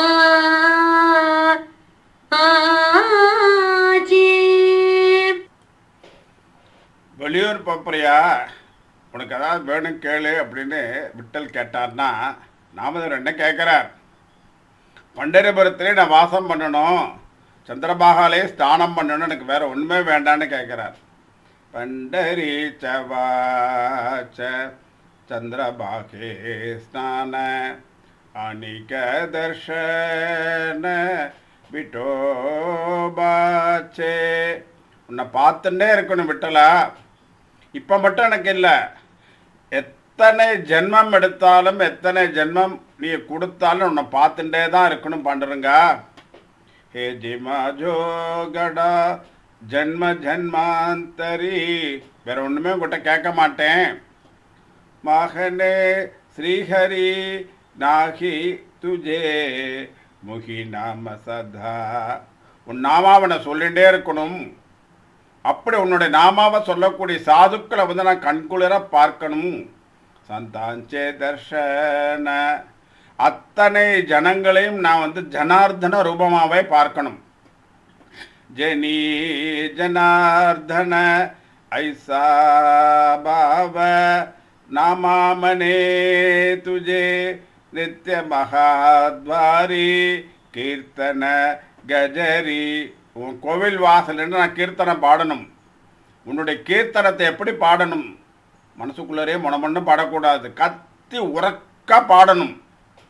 சத் பிரேமாச்சே, பிரேமியோட பாடணும். உறக்க பாடி பிரயோஜனம் இல்லை, பிரேமியோட பாடணும். ஹே சிமா ஜோகடா ஜன்ம ஜன்மாந்தரி. இதை பார்த்துட்டு கேட்குறார் நாமதேவா, உன்னுடைய பிரேம எனக்கு தெரியாதாடா, ஞானேஸ்வரோட போயிட்டு வாடா அப்படின்னு சொல்லிட்டு சந்திரபாகா நதிக்கரை வரையும் வந்து வழி அனுப்பிச்சு கொடுத்துட்டு திரும்பி திரும்பி பார்த்துட்டே போகிறாராம் விட்டல். ரெண்டு பேரையும் அனுப்பிச்சுட்டோமேன்னு பார்த்துட்டே போகிறார். நிறைய பாகவதாலாம் சேர்ந்துண்டா. சாதுக்களோட அப்படியே வந்து க்ஷேத்ராடனம் போகிறா. இந்த சாதுக்களோட க்ஷேத்ராடனம் போகிற பாக்கியம் இருக்கே, அந்த பாக்கியம் கிடச்சா நம்ம விட்டுறக்கூடாது. சாதாரண க்ஷேத்ராடம் எல்லாருமே போகிறோம். ஆனால் வந்து நம்ம க்ஷேத்ராடத்தை வந்து ஒருத்தர் வந்து அதை பற்றி அனுபவம் உள்ள ஒரு அனுபவித்தவரை கூட்டிகிட்டு அவரோட போச்சுனாக்கா அது அனுபவமே தனி. குருநாதர் கூட்டின்னு போகிறார். வாய்ப்பு இருந்தால் எல்லாரும் அதில் கலந்து போகிற தடவை. அவளோட போகிறதுனால என்ன பிரயோஜனம்? மனசு வந்து நமக்கு பக்தி வசப்படும். சத்சங்க லாபத்துக்காக நிறைய பேர் சேர்ந்துட்டு போகிறா. எப்போ பார்த்தாலும் நாமதேவரே பிரதானமாக வச்சுட்டு நாமதேவரே பாட சொல்லுவா, நாமதேவரே அபங்கம் பாட சொல்லுவா, நாமதேவரே ஹரிகீர்த்தன் பண்ண சொல்வா. நாமகீர்த்தன் வந்து ஒரு இடத்துல நாமதேவர் ஹரிகீர்த்தன் பண்ணுறார். தன்ய நரதேஹி சந்த சந்ததரி, விலை மதிப்பில்லாத மனுஷ ஜென்மா கிடைச்சிருக்கு. பகவத்பாத ஆச்சாரியால் சொல்றார், துர்லபம் திரியமே திரியமே திரியமே வைசது தெய்வ அனுகிரக ஹேத்துகம் அப்படின்னு சொல்றார். 3 விஷயங்கள் வந்து மகா துர்லபமா, ரொம்ப கிடைக்கவே கிடைக்காதான், கிடைப்பதற்கு அரிதான விஷயங்கள்னு சொல்றார். அது கிடைச்சு கொடுத்தோன்னா நமக்கு தெய்வ அனுகிரகம் இருக்கு, விட்டல் அனுகிரகம் இருக்குன்னு தெரிஞ்சுக்கலாம். அது என்ன? மனுஷத்வம், முமுஷுத்வம், மகாபுருஷ சம்சயங்கிற.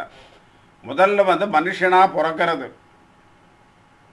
அப்படி மனுஷனா பிறந்தாலும் இந்த ஆசாபாசங்களில் மூழ்கி அதிலிருந்து வெளியில் வர முடியாமல் தவிக்கிறோம் இல்லையோ, அது இல்லாமல் அதிலேருந்து மீண்டு வந்து இந்த ஆனந்தத்தை அடையிறதுக்கு முயற்சி பண்ணுறோம்.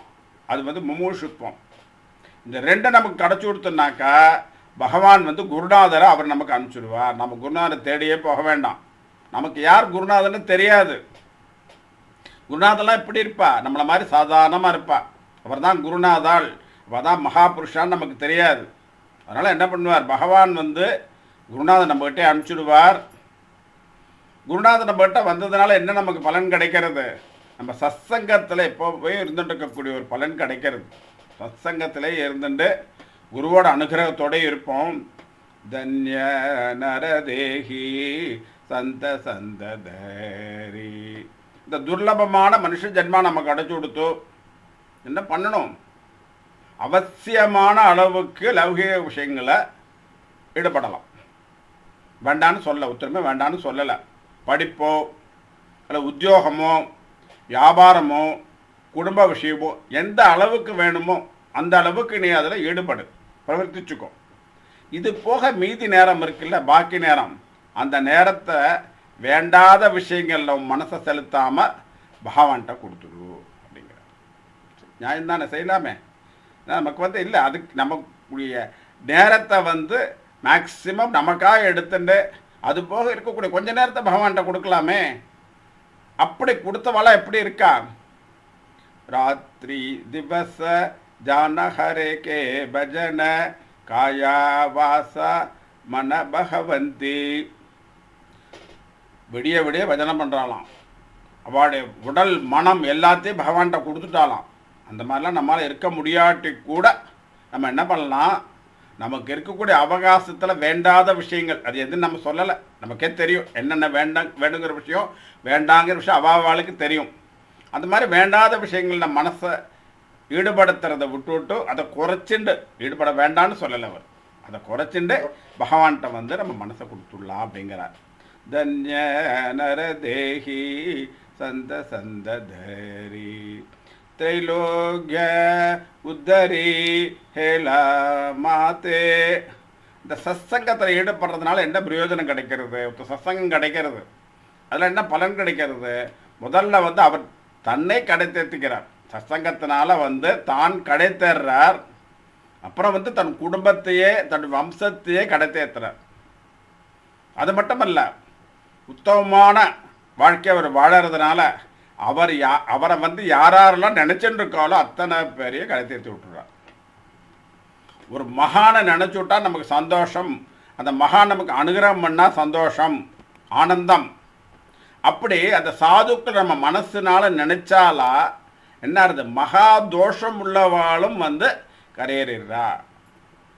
போன வாரத்தில் நம்ம அந்த ஒரு சரித்திரம் சொன்னோம், சைதன்ய மகாபுர சரித்திரம். மகா தோஷம் உள்ளவன். 7 ஜென்மத்துக்கும் செய்ய முடியாத பாபத்தை அந்த ஒரு ஜென்மாவில் செஞ்சான். அந்த செஞ்ச பாபத்தை சைதன்ய மகாபிரபு எப்படி போக்கினான்னு சரித்திரம் பார்த்தோம். அது மாதிரி எவ்வளவு தோஷம் இருந்தாலும் அந்த குருநாதனுடைய அனுகிரகம் வந்து அவள் தோஷம் இல்லாமல் ஒரு பியூர் சுத்தமான மனுஷனாக ஆக்கிறது. திரைலோக்கிய உத்தரி ஹேலா மாதே நேனே சுக துக்க சரீராச்சபான நேனே சுக துக்க சரீராச்சபான அகண்ட பஜனே கேசவா கே. இப்போ சரீர துக்கத்தை அனுபவிக்கிறோம். சரீரத்துக்கு வந்து துக்கம்னு ஒன்று வருது, சுகம்னு ஒன்று வருது. இந்த சுக துக்கம் ரெண்டுத்தையும் நம்ம அனுபவிக்கிறோம். ஆனால் வந்து எது அனுபவிக்கிறது நிஜமா?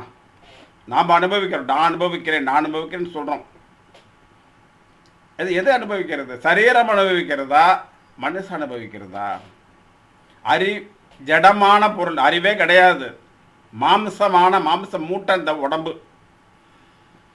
அப்போ அந்த ஜடத்துக்கு வந்து எது வந்து அந்த ஜடத்தை வந்து ஒரு பொருளாக காமிக்கிறது, ஒரு உருப்படியான ஒரு இதாக காமிக்கிறது. இப்போ ஜெகநாதன் வராருன்னா ஜெகநாதனை வந்து ஜெகநாதனாக காட்டுறது எது? ஜெகநாத சரீரமா?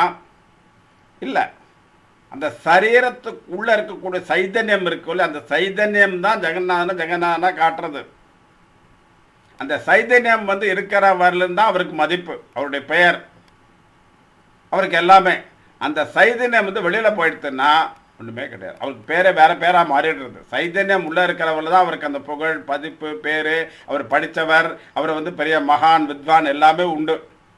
அந்த சைதன்யம் வெளியில் புரட்டு போயிடுத்துனாக்கா அதுக்கு பேரை வேறு பேர் சொல்லிவிடுவோம், வேண்டாம். அந்த சைதன்யம் வெளியில் போன உனக்கு தெரியுமா, நீ பார்த்தியா, இந்த கேள்வி வரலாம். சைதன்யம் வெளியில் போய் நீ பார்த்துருக்கான்னு நாம் பார்க்க முடியாது.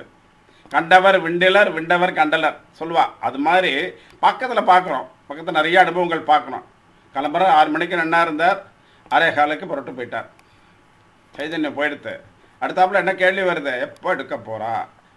உயர்தனே அக்னினே ஆகிடுறது. ரைட். ஆனால் இந்த அடுத்த வாழை பார்க்கும்போது நமக்கு தெரியுது சைதன்யம் உள்ள இல்லைன்னாக்க இந்த ஜடத்துக்கு இந்த மதிப்பு மரியாதைங்க நமக்கு தெரிஞ்சுக்கிறோம். எதுக்குமே பிரயோஜனம் இல்லாத ஒரு வஸ்துவாக இருந்தது. அந்த ஜடத்துக்கு வந்து இன்பம் துன்பதாக உண்டோ? இந்த சைதன்யம் உள்ளே இருக்கும் பொழுது ஒரு சின்ன ஊசி குத்தினாலோ ஒரு சின்ன நெருப்பு கையில் பட்டாலோ வந்து எவ்வளவு வந்து அனுபவிக்கிறோம். ஆனால் அந்த சைதன்யம் வெளியில் போனால் அந்த சரீரத்தை நம்ம என்னென்னவோலாம் பண்ணுறோம். அந்த சரீரத்துக்கு ஏதாவது வந்து ஒரு துன்பம் நடக்கிறதா, ஏற்படுறதா? அப்போ சைதன்யம் இருக்குது, அது ஜடம்தான். அந்த ஜடத்துக்கு எதுவுமே கிடையாது, சுகமும் கிடையாது. அது அந்த ஜடத்துக்கிட்ட போய் உனக்கு 1 கோடி ரூபா லாட்டரியில் பரிசு விழுந்திருக்குன்னு சொன்னால் சந்தோஷப்படுமா? இல்லை சொத்தெல்லாம் போயிடுத்துன்னு சொன்னால் துக்கப்படுமா? ஒரு துக்கமும் கிடையாது, ஒன்றுமே கிடையாது. இப்போது இது எல்லாத்தையுமே சரீரம் தான் நேரடியாக அனுபவிக்கிறது. மனசு வந்து உடம்புக்குள்ளே பூந்துட்டு இதெல்லாம் அனுபவிக்கிறது. அப்போது மனசை என்ன பண்ணுறோம்? பகவானோட சரணார விந்தங்களில் மனசை வச்சுவிட்டு எண்ணம் அனைத்தும் அவன் வசம் வைத்த பின் இயக்கமும் உண்டாமோ அப்படின்னு சொல்லிட்டு எண்ண குவியலான மனசை வரக்கூடிய ஒவ்வொரு எண்ணத்தையும் பகவத்தோட அர்ப்பணமாக, பகவத்துடைய சிந்தனையாக, குருநாதருக்கு அர்ப்பணமாக, தெய்வ சிந்தனையாகவே வாழ்ந்துட்டோன்னா இந்த துக்கம் சுகம் இரண்டுமே நமக்கு இல்லை. துக்கம் வந்தால் சந்தோஷம் இல்லையா? இல்லை. சுகம் வந்தால் சந்தோஷம், துக்கம் வந்தால் வருத்தம். இந்த வருத்தமும் கிடையாது, சுகமும் நமக்கு சந்தோஷமும் கிடையாது. அப்படி வந்து எல்லாத்தையும் பகவத் அர்ப்பணமாக வாழ பழகிட்டாக்க துக்கமும் கிடையாது, சுகமும் கிடையாது, வேதனையும் கிடையாது. நமக்கு என்ன வந்தது அப்படின்னு சொல்லிட்டு போயிட்டே இருக்கும். இந்த மாதிரி வரக்கூடிய விவேகம் வந்துடுமா? வருமா? அந்த விவேகத்தை நமக்கு கொடுக்குறது பகவான் தான் கொடுக்கணும். பகவான் சரணார விந்தங்களில் மனசை முழுது செலுத்தி பகவானே எனக்கு இதை கொடுன்னு நம்ம கேட்டால் தான் பகவான் நமக்கு கொடுப்பார். அப்படி நான் வேறு அந்த சைதன்யம் வேறு பிரித்து பார்க்கக்கூடிய அளவுக்கு நமக்கு சிந்தனை வந்துடுத்தோன்னா பகவான் சிந்தனையை கொடுப்பார். அப்போ வந்து இந்த பற்றெல்லாம் நம்ம வற்றி போயிடும். இந்த பற்று வற்றினாக்கா மனசு வந்து அந்தர்முகப்படும். எப்படி?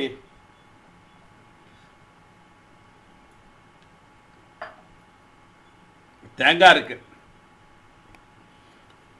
ஆட்டுறோம், உள்ள ஆடுறது, எலடி ஆடுறது, அப்படியே வச்சுடுறோம். மறந்து போய் ஒரு தேங்காய் அப்படியே வச்சுடுறோம். 3 மாதம் 4 மாதம் ஆயிடுத்து. என்ன ஆறுது? உள்ளே இருக்கக்கூடிய ஜலமெல்லாம் வத்துறது. வத்தி வத்தி வத்தி வத்தி வத்தி வத்தி ஒரு காலத்தில் என்ன ஆறுது? ஜலமே இல்லாமல் இந்த தேங்காய்க்கு ஓட்டுக்கு சம்பந்தம் இல்லாமல் கொப்பரையாக கழண்டு வந்துடுறது. அப்போது அந்த ஓட்டுக்கு என்ன ஆனாலும் உள்ளே இருக்கிற கொப்பரைக்கு ஒன்றுமே ஆகாது. அந்த மாதிரி ஜலம் வற்றினா அந்த தேங்காய் கொப்பரையாக மாறுற மாதிரி நம்ம பற்றுலாம் வற்றினாக்க மனசு வந்து அந்தர்முகப்படும். அந்தர்முகப்பட்டு பகவானை நம்ம அடையலாம். இதெல்லாம் நடக்கணும் அப்படின்னா இதுக்கு என்ன உபாயம்னா சத்சங்கம் மட்டும்தான். சத்சங்கத்தில் இருந்தால்தான் இதெல்லாமே நடக்கும். அது ஒருத்தர் சத்சங்கம் 2 பேர் சத்சங்கம் வேணாம். தியானம் பண்ணுறோன்னா ஒருத்தர் தனியாக தான் பண்ணணும். சத்சங்கம்னா கூட்டாக சேர்ந்துட்டோம். நாம சங்கீர்த்தனம் பண்ணுறோம், நாம ஜபம் பண்ணுறோன்னா கூட்டமாக சேர்ந்துட்டு பண்ண விசேஷமாக இருக்கும். இப்படி சத்சங்கத்தில் இருந்துருந்தால் துக்கங்கள் இல்லாமல் போயிடும். நேனே சுக துக்க சரீராட்சிபான அகண்ட பஜன கேசவா கே. இப்போ விரதம் வருது, ஏகாசி விரதம். நேற்றுக்கு ஏகாசி இருந்தோம். ஏகாசி விரதம் பொதுவாக வந்து நிர்ஜல உபவாசம்னு இருக்கணும். வயிறு காலியாக அகஸ்மனோட இருக்கணும். பரவாயில்ல. இப்போ சுகர் பேஷண்ட்டு அந்த மாதிரி இருக்கிறவெல்லாம் வந்து ஏதோ ஒரு அல்ப ஆகாரம் பண்ணலாம், பண்ணிடலாம். ஏதோ உறுப்பு இல்லாமல் அன்னம் இல்லாமல் ஆகாரம் பண்ணலாம், தப்பு கிடையாது, பண்ணலாம். ஏன்னா வந்து அவளுக்கு வயசு கிரமம் இருக்குது, அவளோட உடம்பு கண்டிஷன் இருக்குது, அதெல்லாம் பொறுத்து தப்பே கிடையாது, ஆகாரம் பண்ணலாம். ஒரு வேளை மட்டும் ஆகாரம் பண்ணிக்கிறோம். பித்ருஜனம் வருது, சிரார்த்தம் பண்ணுறோம், தர்ப்பணங்கள்லாம் பண்ணுறோம், காசிக்கு போகிறோம், கயாவுக்கு போகிறோம். அங்கே போய் பித்திருக்காரங்களும் நிறையா பண்ணுறோம். எல்லாம் பண்ணி ஒவ்வொரு இடமா போய் பார்த்து எல்லாத்தையும் முடிச்சுட்டு வாத்தியார் வந்து எல்லாம் முடிஞ்சுது, நீங்கள் சாப்பிட்லாம், ஆகாரம் எடுத்துக்கோங்க பாவம்னு நம்ம சொல்லும்போது மணியை பார்த்தா மணி 4:29 ஆகிடுது. 4:29. அதுவரை நமக்கு பசிக்கவே இல்லை. ஏன் பசிக்கல? இதே ஆற்றுல உட்காந்துருக்கும்போது என்ன ஆகுது? 8:45 to 9 பிரேக்ஃபாஸ்ட் எங்கே? அந்த பிரேக்ஃபாஸ்ட் வரத்துக்கு ஒரு நிமிஷம் தாமதமானாலும் நம்ம இது பார்த்தோன்னா அந்த நெற்றிக்கண்ணை பரமசிவன் திறக்கிற மாதிரி திறந்துடுறோம் பிரேக்ஃபாஸ்ட் வரத்துக்கு. ஆனால் இந்த காசிக்கோ கயாக்கோ போய் 4 மணி வரை நமக்கு வந்து காரியங்கள் ஈடுபட்டிருக்கும்போது பசியே தெரியறதில்ல. ஏன்? ஒரு காரியத்தில் வந்து மனசு வந்து ஈடுபாட்டோடு இருக்கும்போது அந்த பசியில் நமக்கு தெரியறதில்ல. இப்போ கோவிலுக்கு போகிறோம், கிராமத்தில் இருக்குது, குலதெய்வம் கோவில்லாம் இருக்குது, சுவாமிக்கு அபிஷேகம் பண்ண போகிறோம். நம்ம பூசாரிகள் தபால் பண்ணனா பூசாரி இருக்க மாட்டோம், கோவில் திறந்துருக்காது. பூசாரி தபால் போட்டோம், பூசாரி இருக்காரு, போயிட்டோம், அபிஷேக சாமான்லாம் வாங்கிட்டு போயாச்சு. ஹோன அபிஷேகம் மாறுது, படு கிராண்டா அபிஷேகம் மாறுது, எல்லாம் அபிஷேகமாகி எல்லாம் முடிஞ்சு சுவாமி பிரசாதமெல்லாம் வாங்கிட்டு அம்பாளுக்கு நமஸ்காரத்தை பண்ணிட்டோம் பாடான்னு திரும்பினா மணி வந்து 6 மணி. இந்த பசிக்கிறது நமக்கு அப்போ தெரியறதே இல்லை. ஏன்? பசியும் தெரியாது, அசிதியும் தெரியறதில்ல. ஒரு காரியத்தில் வந்து மனசு வந்து முழுவதுமாக ஈடுபட்டு இருக்கிறதுனால நமக்கு வந்து அந்த பசி தாகம்ங்கிற துக்கம்லாம் இல்லாமல் இருக்கு. இது மாதிரி நம்ம எப்போவுமே இருந்து பழகிண்டு விட்டோம்னா அந்த துக்கம் சுகம் இது ரெண்டுமே நமக்கு இல்லை. இப்படித்தான் சாதுக்களாக இருந்து காட்டுறா. சாதுக்கள் என்ன பண்ணுறா? நமக்கு வந்து அனுகிரகம் பண்ணி இந்த துக்கம் இல்லாமல் சுகம் இல்லாமல் எப்படி இப்படி நீ வந்து சமநிலையில் இருக்கணும் அப்படிங்கிறத அவள் தான் காட்டுறா. நேனே சுக துக்க சரீராட்சிபான அகண்ட பஜன கேசவா கே. நாமசங்கீர்த்தன் நடந்துட்டுருக்கு. ஒரு சில பாகவதாளுக்கு பார்த்தா அந்த அரங்கமே ரொம்ப வெளியேறுது. அரங்கத்துக்கு வெளியிலே நின்றுருக்கா, டிவி போட்டு டிவியில் பார்த்துட்டு இருக்கா. அவளும் நாமசங்கீர்த்தனம் பண்ணுறா, அனுபவிக்கிறோம். ஒரு சில பாகவதர்கள் பாடினாக்க பாகவதா இருப்பா, இந்த மைக் செட்காராக இருப்பா, அவ்வளோதான், 20 இருக்க மாட்டான். ஆனால் மைக் இருக்கோ, பக்கவாத்தியம் இருக்கோ, கேட்கறதுக்கு ஆள் இருக்கோ ஆள் இல்லையோ அதை பற்றி கவலையே படமாட்டான். பஜனை பண்ணிகிட்டே இருப்பாள். யாருக்காக பாடுறா? சுவாமி இருக்கார், சுவாமிக்காக நான் பாடுறேன், அந்த பாவத்தில் பாடுவான். கோபாலகிருஷ்ண பாகவதர் பஜனை பண்ணிட்டு இருக்கார். ராத்திரி 2 மணி 2:30 மணி. அவள் பஜனை பத்ததி எல்லாம் வந்து அபூர்வமாக இருக்கும். முந்தாநாத்து வந்து ஆலங்குடியில் சென்னை ஸ்ரீகாந்த் பகவதர் வந்து நாமசங்கீர்த்தனம் பண்ணார், திவ்யநாமம். அப்படியே புதுக்கோட்டை பந்தத்தில் தான் பண்ணார். ரொம்ப அழகாக இருந்தது. 2:30 மணி ஆச்சு. ஒவ்வொருத்தராக வந்து அப்படி எப்படி எழுந்துன்னு போயிட்டா. பார்த்தா யாருமே இல்லை. பாகவதர் பாடின்னு இருக்கார், பகவதா வாசிக்கிறவா இருக்கா, கூட பாடுறவர் இருக்கார், அந்த சுவாமிக்கு பூஜை பண்ண கூட நின்றுருக்கார். மெதுவாக ஒரு கூட பாடுறவர் போய் சொன்னார் சுவாமிகிட்ட, கோபாலகிருஷ்ண பாகவதர்கிட்ட, மணி ஆச்சு, 2:30 மணி ஆகிடுத்து, எல்லோரும் அசதியாக எழுந்துன்னு போயிட்டா, பொதுவாக நம்ம நிறுத்திக்கலாமா அப்படின்னார்.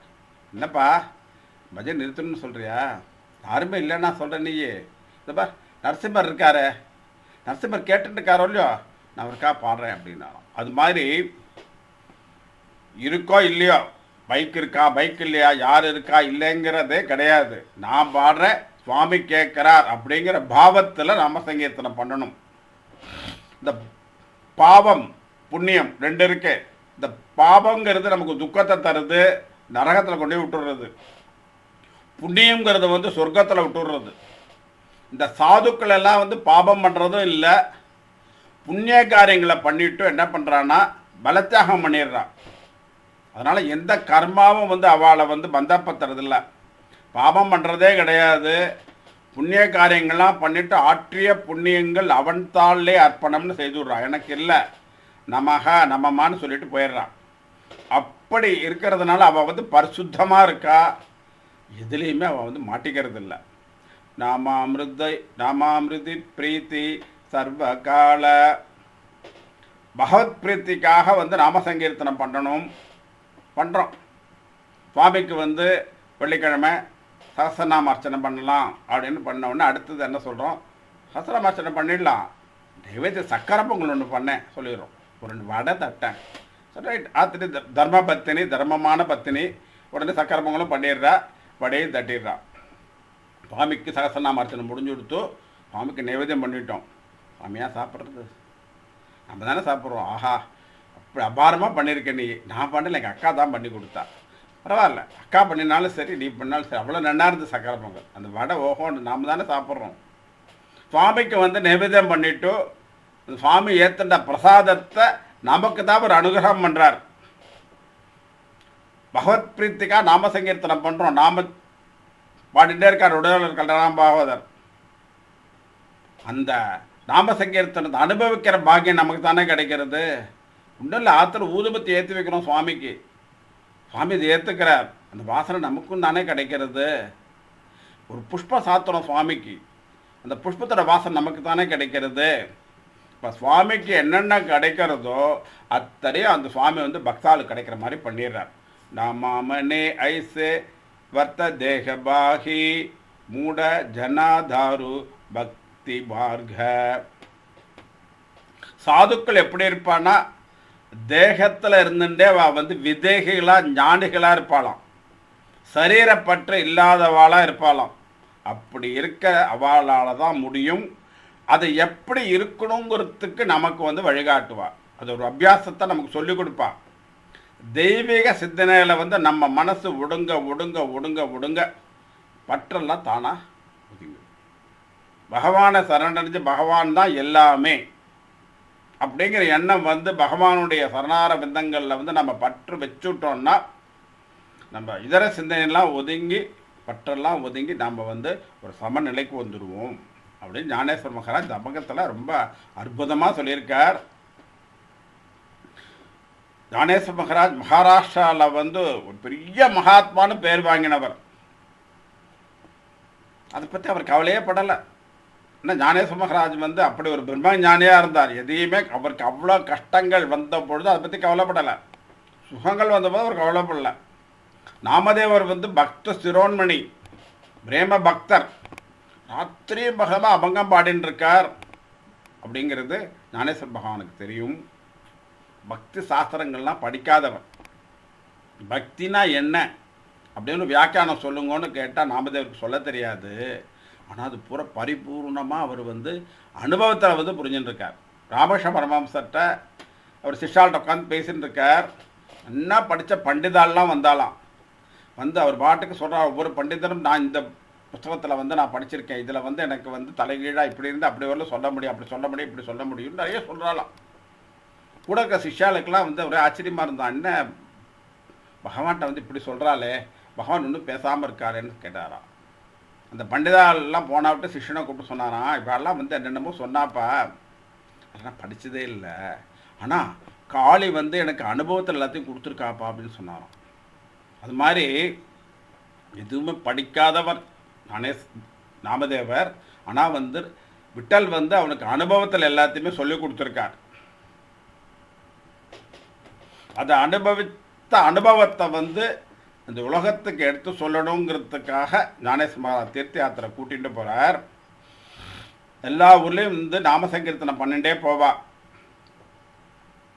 எங்கே தங்கினாலும் ஒரு 5 நிமிஷத்தில் அங்கே பஜனை சத்தம் கேட்க ஆரம்பிச்சிடும், நாமசங்கீர்த்தன சத்தம் கேட்க ஆரம்பிச்சிடும். ஊரில் இருக்க ஜனங்கள்லாம் கூடிடுவா. ஞானேஸ்வர மகாராஜ் நாமதேவரை சொல்வார், நாமதேவ் மகாராஜ் ஒரு ஹரிகீர்த்தனை பண்ணுங்களேன், இந்த இடத்துல வந்து உங்களுடைய பக்தி பாவம் அவளுக்கெல்லாம் தெரியும், பண்ணுங்க அப்படின்பா. இல்லை நீங்களே பண்ணுங்களேன் அப்படின்பா நாமதேவர். இல்லை எனக்கு ஒன்றும் தெரியாது, நீங்கள் பண்ணுங்க அப்படின்பா. ஞானேஸ்வர மகாராஜுக்கு ஒன்றும் தெரியாது,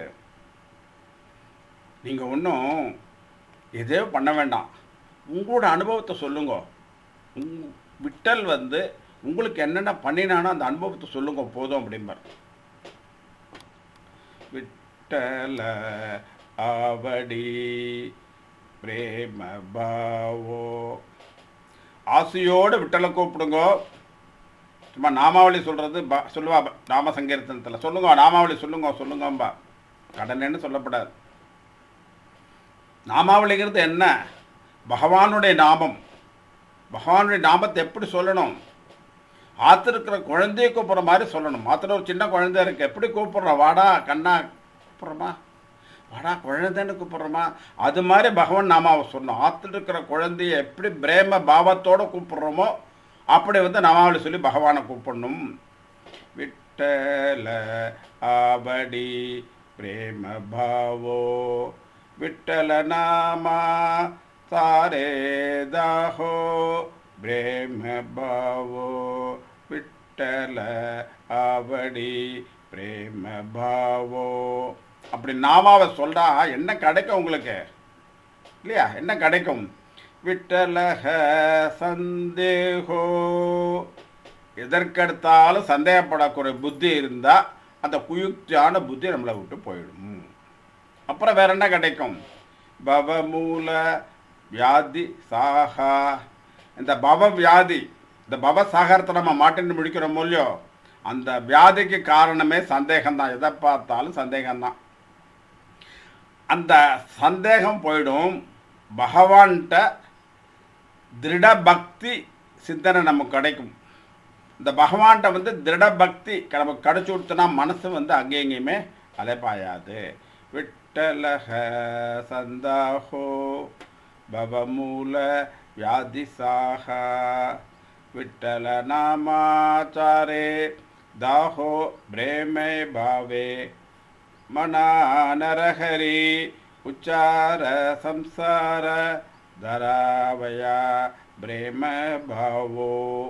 இப்படி எல்லா ஊர்லேயும் நாமசங்கீர்த்தனம் பண்ணுவார், ஹரிகீர்த்தனம் பண்ணுவார், அதுக்குண்டான அர்த்தத்தை சொல்லுவார், அனுபவத்தையும் சொல்லுவார்.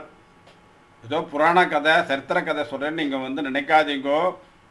நித்தியப்படி என்னோடய குடும்பத்திற்கு வந்து அந்த விட்டன் நான் பண்ணக்கூடிய அனுகிரகத்தை உங்கள்கிட்ட சொல்கிறேன். நான் அப்படி என்னை காப்பாற்றிட்டுக்கார விட்டலன்.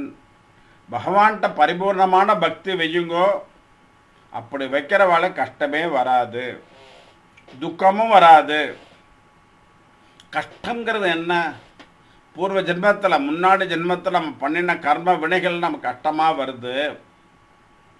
நீங்கள் பகவானை நம்பிட்டு பகவான்கிட்ட சரண் அடைஞ்சுட்டா அந்த கஷ்டமே வராது. அப்போ அந்த வினை என்னாகும்? இந்த கர்ம வினை வரும், ஆனால் வந்ததே தெரியாமல் போயிடும், ஒன்றுமே பண்ணாது. நாம் இந்த உடம்பு இல்லையே அப்படின்னு சொல்லிவிட்டு இப்படி அர்த்தம் சொல்லிகிட்டே போகிறோம். இப்படி இவாளாக தீர்த்த யாத்திரை போயிட்டே இருக்கா. போகிற வழியில் வந்து ஒரு பெரிய தனவந்தர் அவளை ஆற்றுக்கு கூப்பிட்றார். ஆற்றுக்கு போகிறார், பாத பூஜைகளாம் பண்ணி அவளுக்கு வந்து மரியாதை பண்ணி நாமசங்கீர்த்தனமாக பண்ண சொல்கிறார். நாமசங்கீர்த்தனமாக செஞ்சுட்டு ஆகாரத்தை முடிச்சுட்டு புறப்படும்போது அவர் சொல்கிறார், மஹிபத்ராவுங்கிறது அவருடைய பேர். ஞானேஸ்வரத்தை வந்து பிரார்த்தனை பண்ணுறார், மௌலி நீங்கள் போகிற வழியில் கண்காட்னு ஒரு சின்ன ஊர் இருக்குது. சின்ன ஊர் தான் அது. அதில் வந்து என்னுடைய மாப்பிள்ளை வந்து ராஜாவாக இருக்கார், ராமராஜன்னு பேர். சீதாதேவி என்னோட பொண்ணு, ரொம்ப பக்தி அவளுக்கு, சாதுக்கள்கிட்ட ரொம்ப மரியாதை உண்டு. மாப்பிள்ளைக்கு இந்த எண்ணமே கிடையாது. நீங்கள் எப்படியாவது கிருபா பண்ணி அனுகிரகம் பண்ணணும், நமஸ்காரம் பண்ணுறார். சொல்லப்படாதீங்கோ, விட்டல் அனுகிரகம் எல்லாம் நடக்கும் அப்படின்னு சொல்லிட்டு அப்புறம் விட்டு போகிறான். இவள் அந்த ஊருக்கு பக்கத்தில் நெருங்குறா. இவள் வர செய்தியை தெரிஞ்ச ராஜா வந்து இந்த ஊர்லேயே நாம சங்கீர்த்தனம் நடக்கக்கூடாது, பஜனை நடக்கக்கூடாதுன்னு சொல்லிட்டு ஒரு உத்தரவு போட்டுடுறான். இவள் பார்த்தா மகிழ்தராவுக்கு நம்ம வாக்கு கொடுத்துருக்கோம், அதனால் இந்த ராஜாவை வந்து நம்ம சரி பண்ணாமல் இந்த ஊரை விட்டு போகக்கூடாதுன்னு ஊருடைய இலையில வந்து முகாம் போட்டுண்டா. இங்கேருந்து நாம சங்கீர்த்தனம் பண்ணுறா. அத்தனை சந்துக்களும் பாடுறா. நாமதேவர் பாடுறார், ஞானேஸ்வர் பாடுறார், நிவர்த்திநாதர் பாடுறார், முக்தாபாய் பாடுறார். அத்தனை பேர் நாம சங்கீர்த்தனம் பண்ணுறா.